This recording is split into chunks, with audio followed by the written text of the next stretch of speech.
नमस्ते। ददरा एकेडमी के online platform पर आप सभी का एक बार फिर स्वागत है। हम लोग हिंदी व्याकरण का अध्ययन कर रहे हैं और हिंदी व्याकरण में हमारी चर्चा हिंदी व्याकरण का जो द्वितीय भाग शब्द विचार होता है उस पर चल रही है। शब्द विचार पर हम लोग उत्पत्ति के आधार पर शब्दों का वर्गीकरण पढ़ रहे हैं और हम लोगों ने अभी तक तत्सम शब्द और तद्भव शब्द के विषय में चर्चा प्रारंभ कर दिया है। हम लोगों ने इससे पूर्व की कक्षाओं में तत्सम शब्द और तद्भव शब्द की अवधारणाओं को देख लिया है। तो आइए आज की कक्षा में हम लोग देखते हैं कि तत्सम शब्द से तद्भव शब्द में जो परिवर्तन होता है वह किन नियमों के आधार पर होता है। इससे पूर्व हमने कई पुस्तकों में देखा, कई लोगों के वीडियो में देखा, तो केवल कुछ शब्दों को लिख देते हैं और उसका तत्सम रूप लिख दिया जाता है, लेकिन तत्सम से तद्भव में परिवर्तन होने के कुछ निश्चित नियम होते हैं। तो आइए उसी नियमों पर चर्चा करते हैं और आज की कक्षा प्रारंभ करते हैं। तो सबसे पहले हम लोग तत्सम शब्द के विषय में लिख लें कि तत्सम शब्द होते क्या हैं। तत्सम शब्द की परिभाषा क्या है? तो तत्सम शब्द होते हैं अर्थ में, कह सकते हैं आशय में या बोध में तथा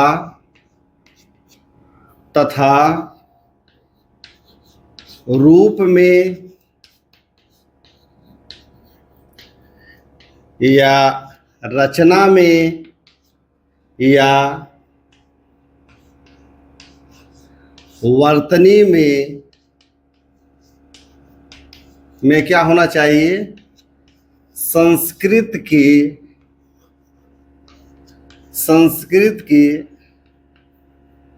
शब्द के समान शब्द।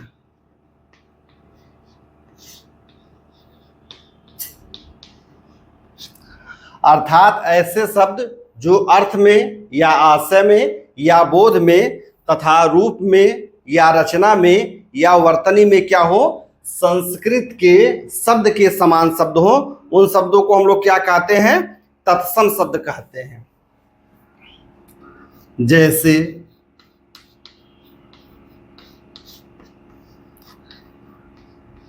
अग्नि है,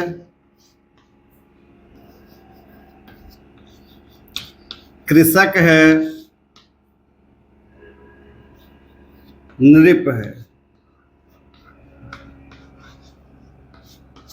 इसमें क्या है कि ऐसे शब्दों का अर्थ अग्नि का, कृषक का और नृप का, यदि यह तीनों शब्द संस्कृत में प्रयोग किए जाएं तो इसी अर्थ में प्रयोग किए जाएंगे और इसी वर्तनी में प्रयोग किए जाएंगे।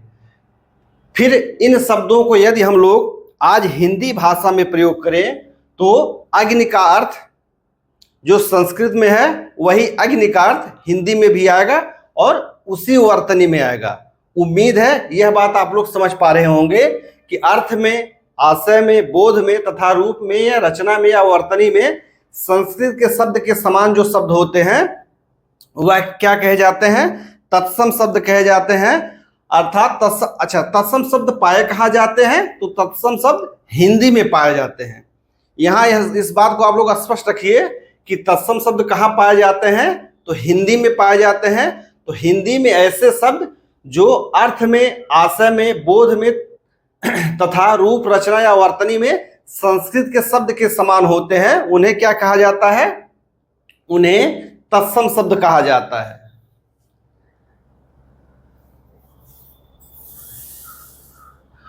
दूसरा क्या हुआ?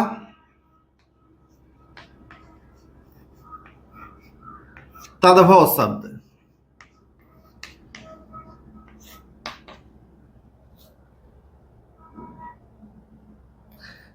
के समान, यहां लिख लीजिए हिंदी में पाए जाने वाले शब्द के समान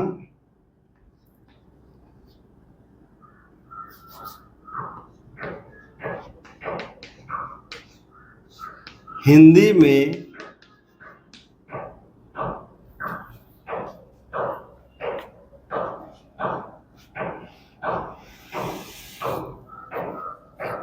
के समान हिंदी में पाए जाने वाले शब्द।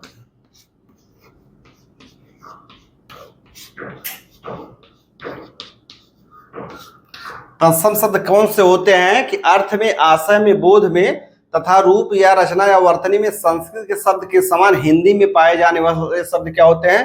तत्सम शब्द होते हैं। जैसे अग्नि है, कृषक है और नृप है। तद्भव शब्द तद्भव शब्द कौन कौन से होते हैं, किसे कहेंगे? तो अर्थ में या आशय में अथवा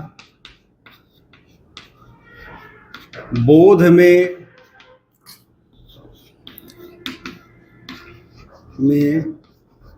संस्कृत के शब्द के समान तथा रूप में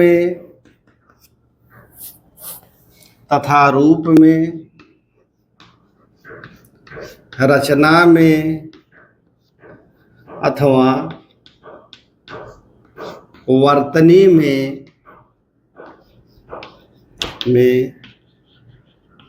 संस्कृत के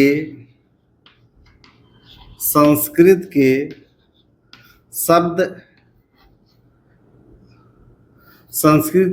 से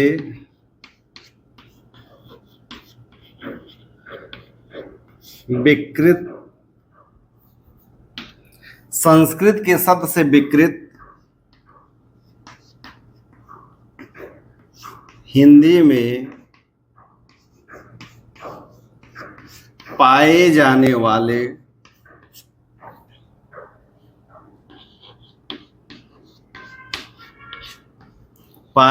वाले शब्द। तद्भव शब्द क्या होते हैं कि अर्थ में या आशय में या बोध में संस्कृत के शब्द के समान होते हैं तथा रूप में, रचना में या वर्तनी में संस्कृत के शब्द से विकृत हिंदी में पाए जाने वाले शब्द क्या होते हैं? तद्भव शब्द होते हैं। यह क्या हो गई? तद्भव शब्द की पूरी परिभाषा हो गई। जैसे अग्नि संस्कृत में है और संस्कृत से जो विकृत रूप हुआ क्या हुआ? आग। यह क्या हो गया? तद्भव। उसी प्रकार कृषक संस्कृत में होता है लेकिन हिंदी में कृषक से विकृत रूप क्या हो गया? किसान हो गया। उसी प्रकार नहीं, नृप का नहीं कोई तद्भव होता है। यहां गृह लिख लीजिए। गृह है और गृह से क्या हो जाता है? हिंदी में हो जाता है गेह। गेह माने घर होता है। अर्थात तत्सम शब्द कौन कौन से होते हैं? तो जो शब्द अर्थ में, आशय या बोध में तथा रूप, रचना और वर्तनी में संस्कृत के शब्द के समान ही हिंदी में जो शब्द पाए जाते हैं वह क्या होते हैं? तत्सम शब्द होते हैं। उसी प्रकार तद्भव शब्द क्या होते हैं कि अर्थ, आशय या बोध में संस्कृत के शब्द के समान होते हैं परंतु रूप, रचना या वर्तनी में संस्कृत से उनका विकृत रूप हिंदी में पाए जाने वाले शब्द को क्या कहा जाता है? तद्भव शब्द कहा जाता है। उम्मीद है तत्सम शब्द और तद्भव शब्द की यह पूरी परिभाषा आप लोग समझ पा रहे होंगे। फिर हम लोग देख लेते हैं, चूंकि हम लोग तत्सम से तद्भव में परिवर्तन के नियम देख रहे हैं तो हम लोग देख लेंगे कि तत्सम शब्द से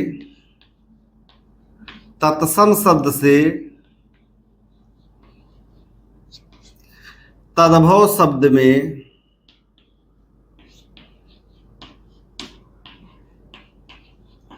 में परिवर्तन।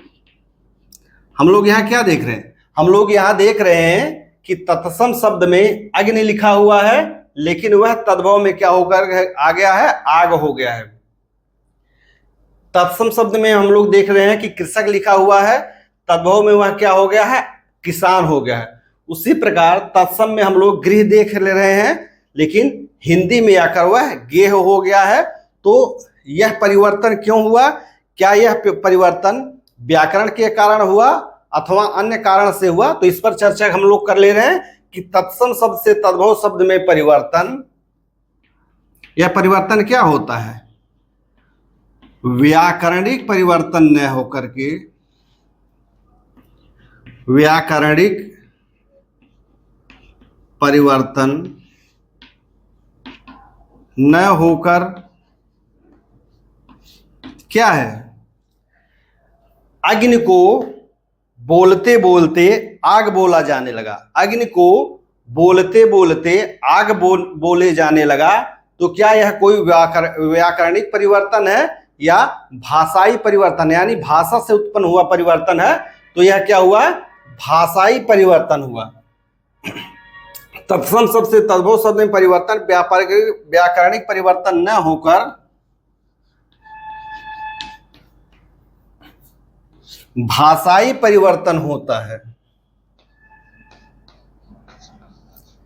भाषाई परिवर्तन, भाषाई परिवर्तन होता है। हम लोग संस्कृत में कृषक बोला जा रहा था, कृषक बोलते बोलते हिंदी भाषी लोग कब किसान पर पहुंच गए, यह कोई व्याकरणिक परिवर्तन न होकर के क्या हुआ, यह भाषाई परिवर्तन हुआ। अर्थात पहले ध्वनि में परिवर्तन हुआ और ध्वनि में परिवर्तन होने के कारण बाद में क्या हुआ, वर्तनी में भी परिवर्तन हो गया। अर्थात तत्सम शब्द से तद्भव शब्द बनना कोई व्याकरणिक परिवर्तन न होकर के एक ध्वनिगत परिवर्तन या भाषाई परिवर्तन होता है, एक भाषाई परिवर्तन होता है। जैसे जैसे अग्नि से आग कैसे बना, यह किसी व्याकरण के नियम द्वारा नहीं बना, बल्कि क्या हुआ, अग्नि से आग भाषा के द्वारा यानी बोलते बोलते परिवर्तन हो गया। हम लोग इस प्रकार क्या कर सकते हैं, इस प्रकार लिख सकते हैं, इस प्रकार तत्सम शब्द क्या होता है,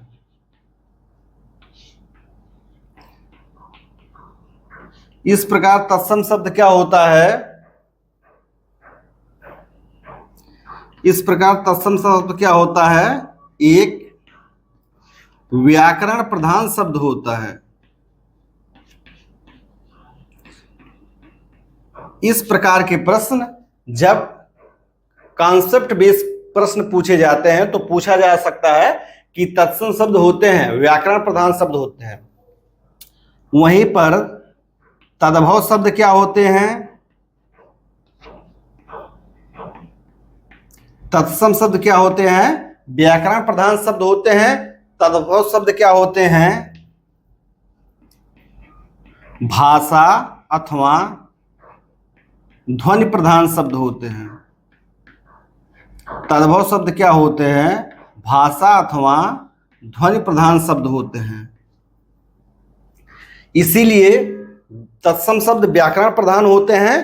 तो हम लोग देखते हैं कि तत्सम शब्द की जो वर्तनी होती है वह क्लिष्ट होती है, कठिन होती है, जबकि तद्भव शब्द चूंकि ध्वनि प्रधान होता है और लोग अपने मुख सुख के लिए यानी उच्चारण की सुगमता के लिए क्या होता है कि सरल शब्दों का प्रयोग कर देते हैं। तो देखिए अग्नि वर्तनी की दृष्टि से एक कठिन शब्द है, जबकि आग क्या है, वर्तनी की दृष्टि से एक आसान शब्द है। तो हम लोग अगर तत्सम से तद्भव में पहचान करना होता है तो सबसे पहले यही देखते हैं कि किस शब्द की वर्तनी आसान है और किस शब्द की वर्तनी क्लिष्ट है। तो क्लिष्ट वर्तनी वाला शब्द तत्सम शब्द हो जाता है और आसान वर्तनी वाला शब्द तद्भव शब्द हो जाता है। हालांकि यह कोई निश्चित नियम नहीं है, यह क्या है, एक लक्षण है। तो हम लोग तत्सम से तद्भव में परिवर्तन के नियमों को देख रहे हैं। आइए इसको हम हटा देते हैं और आगे चर्चा करते हैं।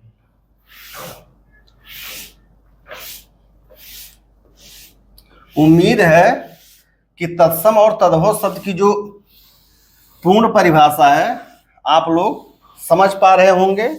केवल ऐसे शब्द जो संस्कृत के समान हो, ऐसे शब्द जो संस्कृत से विकृत हो, इतना ही कह देने से तत्सम शब्द और तद्भव शब्द की परिभाषा पूर्ण नहीं हो जाती है।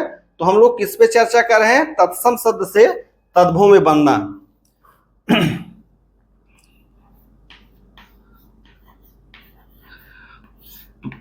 तत्सम शब्द से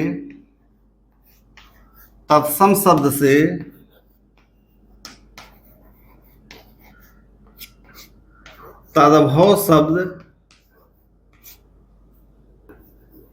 में, तत्सम शब्द से तद्भव शब्द में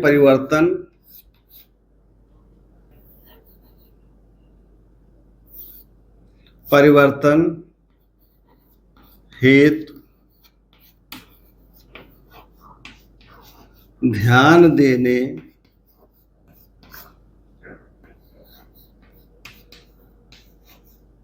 योग्य तथ्य।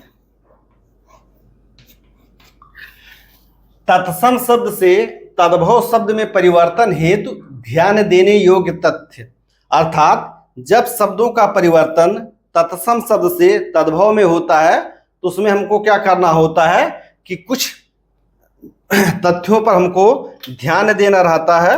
वह कौन कौन से तथ्य हैं? तो आइए हम लोग चर्चा कर लेते हैं। इसमें तथ्य नंबर पहला होता है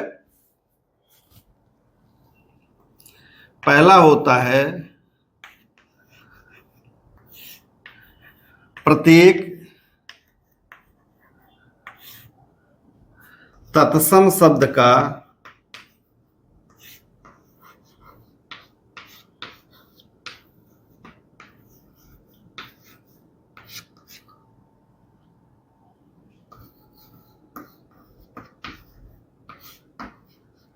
प्रत्येक तत्सम शब्द का तद्भव शब्द नहीं, अर्थात ऐसा नहीं है कि संस्कृत के प्रत्येक शब्द का हिंदी में तद्भव शब्द ही होता है। तो इसको हम लोग लिख लेते हैं, प्रत्येक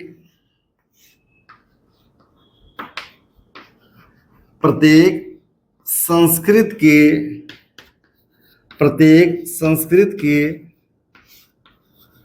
तत्सम शब्द का, प्रत्येक संस्कृत के तत्सम शब्द का हिंदी में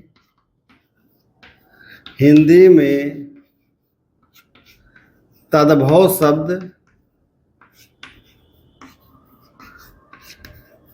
नहीं पाया जाता है।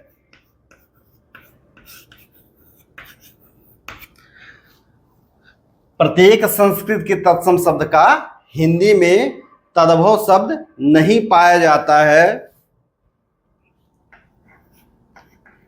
केवल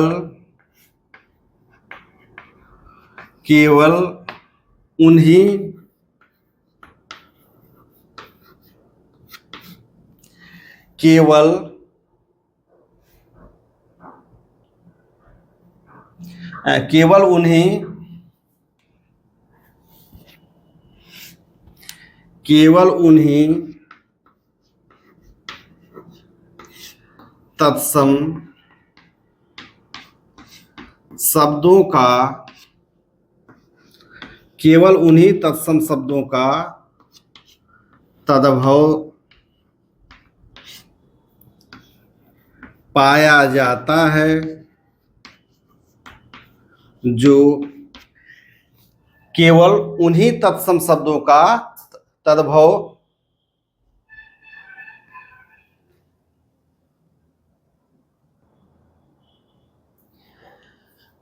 तत्सम शब्द से तद्भव शब्द में परिवर्तन हेतु ध्यान रखने योग्य तथ्य में पहला क्या है कि प्रत्येक तत्सम शब्द का तद्भव शब्द नहीं, प्रत्येक संस्कृत के तत्सम शब्द का हिंदी में तद्भव शब्द नहीं पाया जाता है, केवल उन्हीं तत्सम शब्दों का तद्भव पाया जाता है। केवल उन्हीं शब्दों का तत्सम शब्द पाया जाता है जो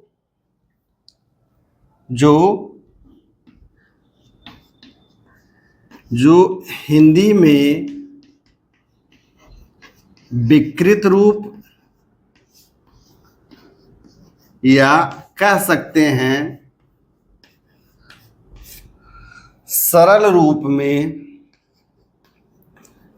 रूप में उपलब्ध हो।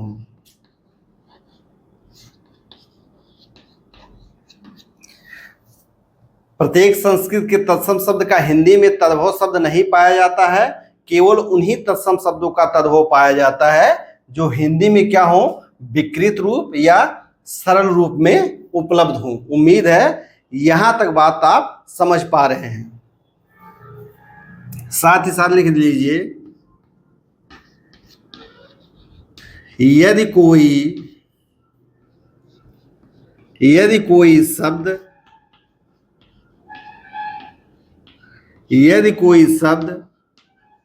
सरल रूप में हिंदी में पाया जाता हो तथा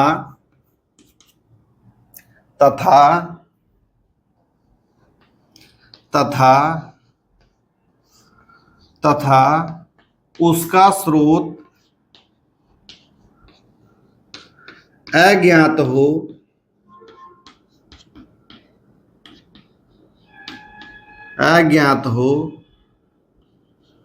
देशज शब्द माना जाता है। हिंदी की शब्द संपदा में हम लोग समझते हैं कि 4 प्रकार के शब्द पाए जाते हैं। पहला होता है कि ऐसे संस्कृत के शब्द जो अपने रूप, रचना या वर्तनी तथा अर्थ के साथ हिंदी में प्रयुक्त हो। दूसरे ऐसे शब्द जिनका रूप संस्कृत में तो दूसरा हो, उसका सरलीकृत रूप हिंदी में हो। और तीसरे ऐसे शब्द होते हैं जो हिंदी में तो पाए जाते हैं लेकिन उनका स्रोत अज्ञात होता है, उनको देशज शब्द कहते हैं। और ऐसे शब्द जो इनका स्रोत विदेशी भाषाओं से है, अगर वह हिंदी में पाए जाते हैं तो उन्हें विदेशज शब्द कहा जाता है। तो हम लोगों ने पहला तथ्य क्या देखा कि प्रत्येक तत्सम शब्द का तद्भव शब्द नहीं होता है। फिर दूसरा क्या होता है? दूसरा होता है तत्सम तद्भव व पर्यायवाची में अंतर। दूसरा तथ्य क्या होता है कि तत्सम तद्भव व पर्यायवाची कह लीजिए या शब्दार्थ में अंतर होता है। तो हम लोग जानते हैं कि तत्सम तद्भव शब्द में ध्वनि व वर्तनी की समानता होती है।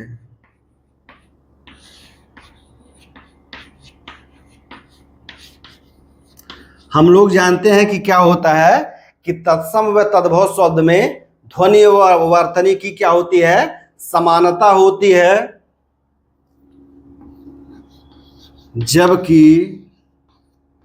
जबकि क्या होता है? जबकि पर्यायवाची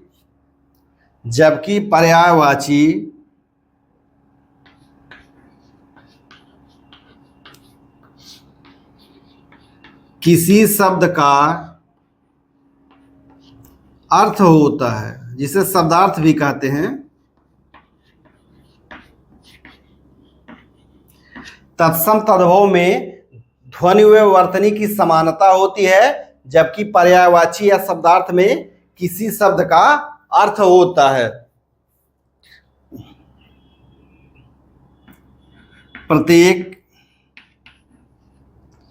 प्रत्येक पर्यायवाची को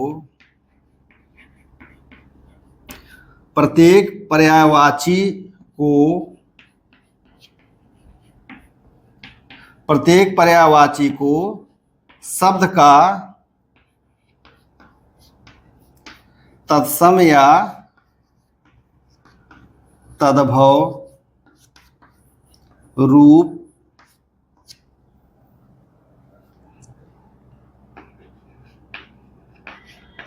नहीं कहा जा सकता है।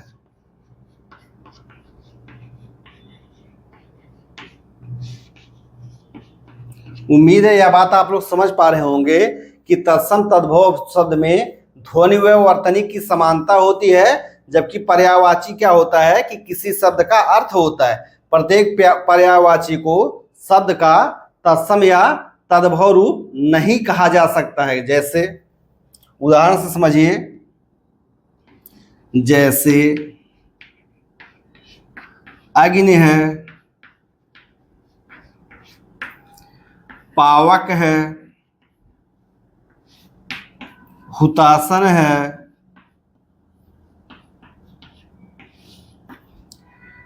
कृषाणु है,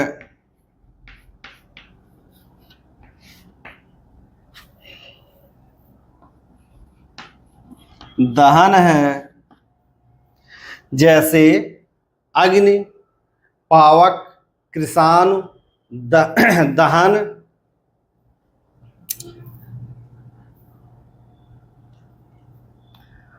पावक, शिखी,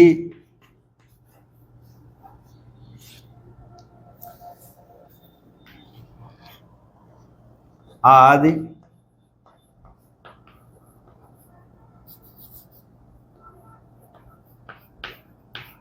आग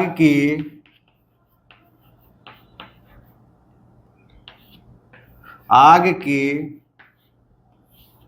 पर्यायवाची हैं, लेकिन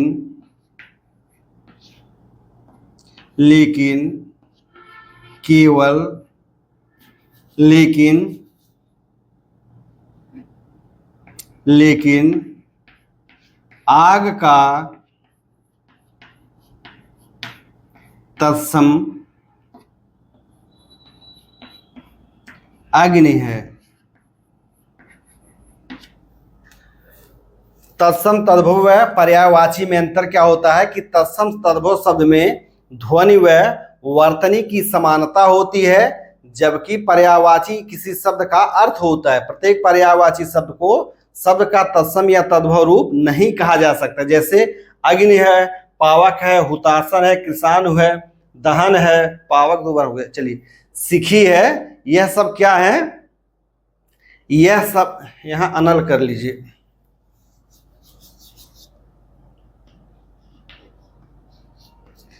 यह सब क्या है? यह सब आग के तो पर्यायवाची हैं, परंतु आग का जो तत्सम रूप होता है वह केवल अग्नि होता है। ऐसा नहीं है कि हम आग का तत्सम रूप लिखना हुआ तो हम पावक, हुतासन, कृषाणु, दहन या अनल या शिखी को लिख सकते हैं। तो उम्मीद है यह दोनों तथ्य आप लोग समझ गए होंगे कि प्रत्येक तत्सम शब्द का तद्भव शब्द नहीं होता है। जो तत्सम शब्द सरल रूप में हिंदी में प्रयोग में उपलब्ध है, केवल उन्हीं का क्या होता है? तद्भव होता है। फिर है कि तत्सम तद्भव पर्यायवाची में अंतर होता है।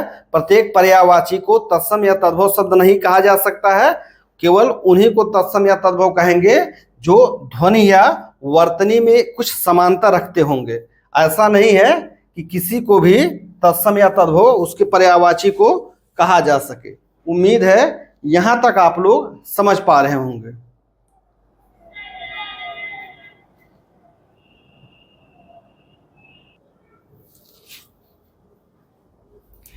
तत्सम से तद्भव में परिवर्तन का जो तीसरा तत्व है वह होता है एक अथवा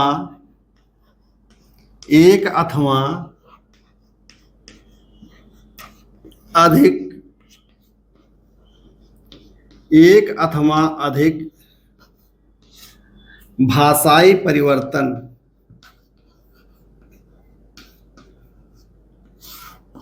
हम लोगों ने इससे पूर्व चर्चा करा है कि तत्सम से जो तद्भव में परिवर्तन होता है वह व्याकरणिक परिवर्तन न होकर के एक भाषाई परिवर्तन होता है या एक ध्वनिगत परिवर्तन होता है। तो तत्सम से तद्भव में बदलने के लिए शब्द में कभी कभी एक परिवर्तन तो कभी एक दो तीन परिवर्तन, मतलब एक से अधिक परिवर्तन भी हो सकते हैं।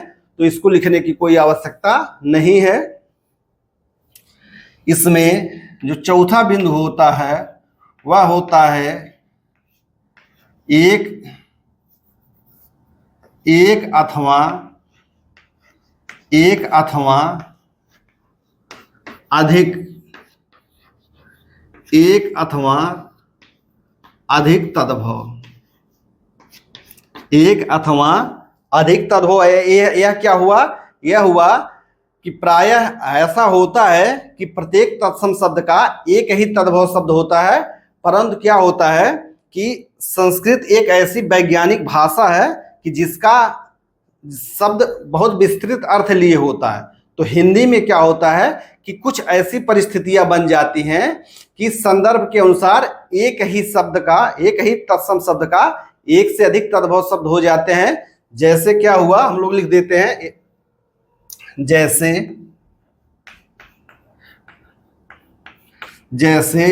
वत्स है, जैसे वत्स है।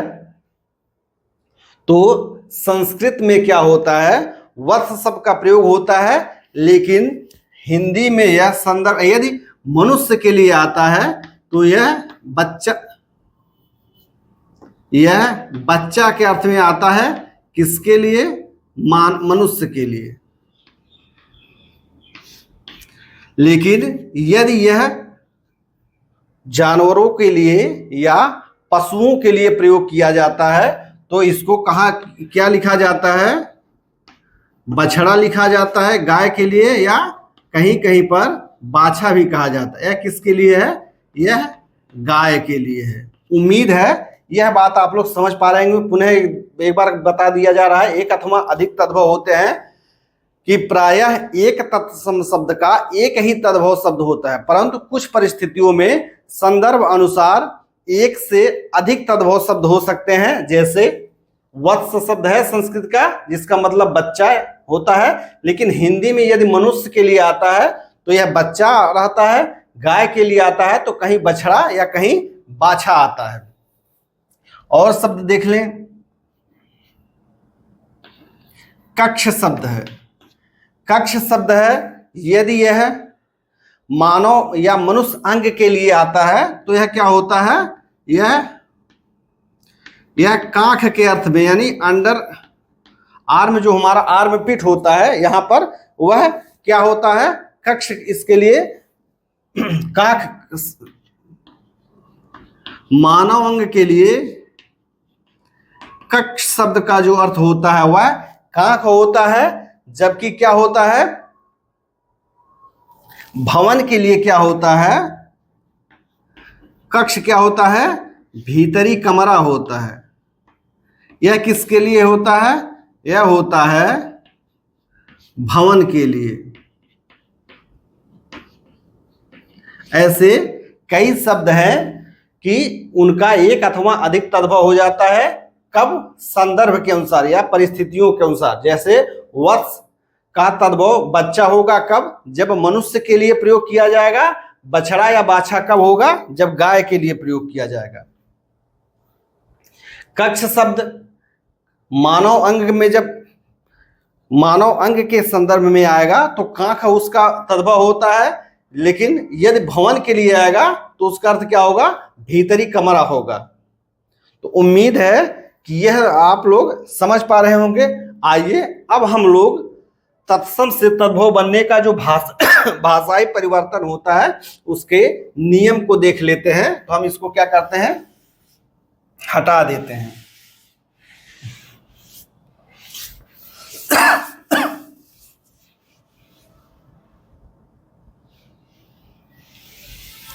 तत्सम शब्द से तद्भव शब्द बनने के नियम।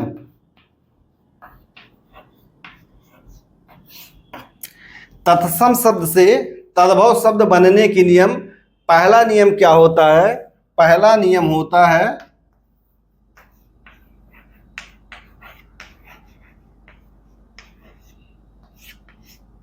दीर्घीकरण का नियम। पहला नियम क्या होता है? पहला नियम होता है दीर्घीकरण का नियम। अर्थात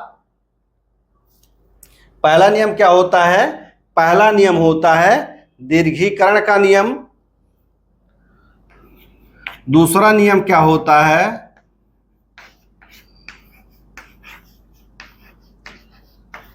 ध्वनि परिवर्तन का नियम।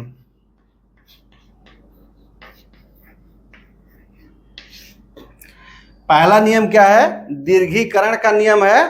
तो हम लोग जानते हैं कि हिंदी वर्णमाला में तीन मतलब चार ह्रस्व स्वर होते हैं, ए, ई, उ और री। दीर्घीकरण इनका तीन केवल दीर्घीकरण मतलब इन स्वरों का केवल तीन ही दीर्घ रूप पाया जाता है। ए का आ, ह्रस्व ई का दीर्घ ई, ह्रस्व उ का दीर्घ यू। तो हम लोग तत्सम शब्द से तद्भव में परिवर्तन करते समय यह देखेंगे कि तत्सम शब्द में पाए जाने वाला ह्रस्व स्वर तद्भव में जाते जाते क्या होता है? वह दीर्घ रूप में आ जाता है। क्या होता है? वह दीर्घ रूप में आ जाता है। दूसरा है ध्वनि परिवर्तन का नियम। हम लोग जब तत्सम शब्द से तद्भव शब्द में परिवर्तन होते हुए देखते हैं तो देखते हैं कि तत्सम शब्द की कुछ ध्वनियां तद्भव में जाते जाते एक निश्चित नियम के अनुसार बदल जाती है। जैसे तत्सम शब्द का क्षय जो होता है वह तद्भव में जाते जाते कहीं पर ख, कहीं पर छ के रूप में बदल जाता है। उसी प्रकार से यह ज में बदल जाता है, ड़ न में बदल जाता है, वह ब में बदल जाता है। ऐसे कई शब्द हैं। तीसरा नियम होता है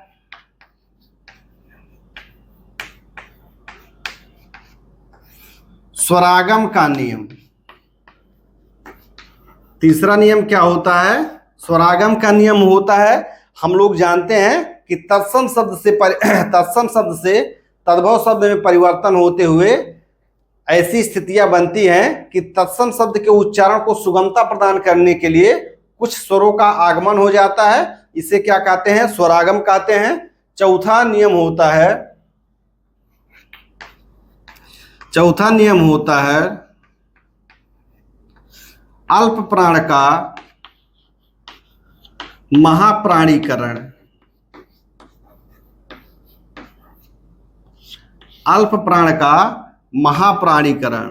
हम लोग देखेंगे कि तत्सम शब्द में कुछ ध्वनियां जो होती हैं वह अल्प प्राण होती हैं, लेकिन तद्भव शब्द में परिवर्तित होते समय अल्प प्राण ध्वनियां किस में बदल जाती हैं? महाप्राण ध्वनि में बदल जाती है। पांचवा क्या होता है? घोषीकरण का नियम।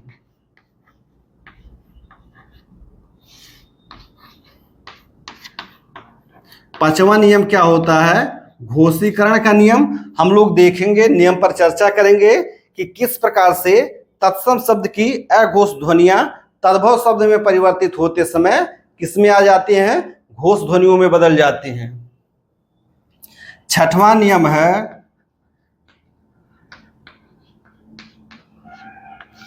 महाप्राण का है परिवर्तन। महाप्राण का है परिवर्तन। हम लोग नियम की आगे चर्चा करेंगे कि किस प्रकार तत्सम शब्द में पाई जाने वाली महाप्राण ध्वनियां तद्भव शब्द में है में परिवर्तित हो जाती हैं। सातवां नियम होता है यह अथवा अश्रुति का नियम।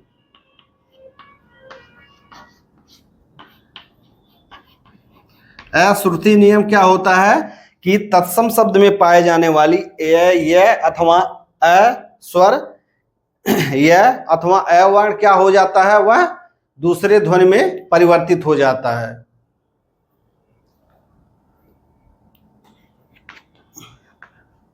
आठवां है अकारण अनुनासिकता। अकारण अनुनासिकता।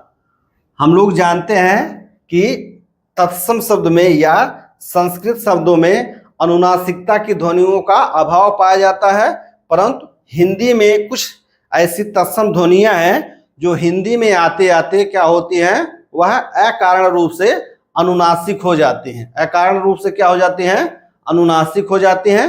तो हम इन नियमों पर आगे चर्चा करेंगे। 9वां नियम क्या होता है? 9वां नियम होता है